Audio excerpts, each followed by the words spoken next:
புதினா கருவேப்பிலை கொத்தமல்லி வச்சு ஹெல்த்தியாக ஒரு சட்னி பார்க்கலாமா? அந்த சட்னிலே லஞ்ச் பாக்ஸும் ரெடி பண்ணிட்டா. இப்போ புதினா கொத்தமல்லி கருவேப்பிலை எல்லாம் நல்லா வாஷ் பண்ணி எடுத்துக்கலாம்.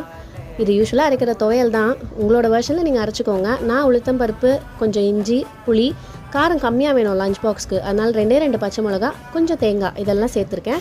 எல்லாத்தையும் ஒன்றா சேர்த்து வதக்கிட்டு நல்லா ஒரு ஃபைன் பேஸ்ட்டாக அரைச்சிட்டா சட்னி ரெடி. இப்போ சாதம் கட்டுறதுக்கு கடாயில் கொஞ்சமாக எண்ணெய் ஊற்றி கடுகு, உளுத்தம்பருப்பு, ஒரே ஒரு காஞ்ச மிளகா, கொஞ்சம் வெங்காயம் ஃபைனாக சாப் பண்ணி ஆட் பண்ணியிருக்கேன். வெங்காயம் வதங்கிறதுக்கு கொஞ்சம் உப்பு போட்டுட்டு வெங்காயம் நல்லா இந்த அளவுக்கு வதங்கினோடனே ஆஃப் பண்ணிவிடுங்க. இப்போ அதில் நம்ம சூடான சாதம், நம்ம அரைச்ச சட்னி ஒரு 2 ஸ்பூன், கொஞ்சமாக நெய் ஆட் பண்ணி நல்லா மிக்ஸ் பண்ணிங்கன்னா லஞ்ச் பாக்ஸ் ரெடி. டேஸ்ட் பண்ணிவிட்டு உப்பு தேவைப்பட்டால் கொஞ்சம் ஆட் பண்ணிக்கோங்க. ஸோ சிம்பிளாக ஒரு 10 நிமிஷம் ரெசிப்பியில் பிரேக்ஃபாஸ்ட் வேலையும் முடிஞ்சது, லஞ்ச் பாக்ஸ் வேலையும் முடிஞ்சது. இந்த மாதிரி வீடியோஸ் உங்களுக்கு பிடிச்சிருந்தா லைக் பண்ணிவிட்டு நம்ம சேனலையும் சப்ஸ்கிரைப் பண்ணிவிடுங்க. பாய்.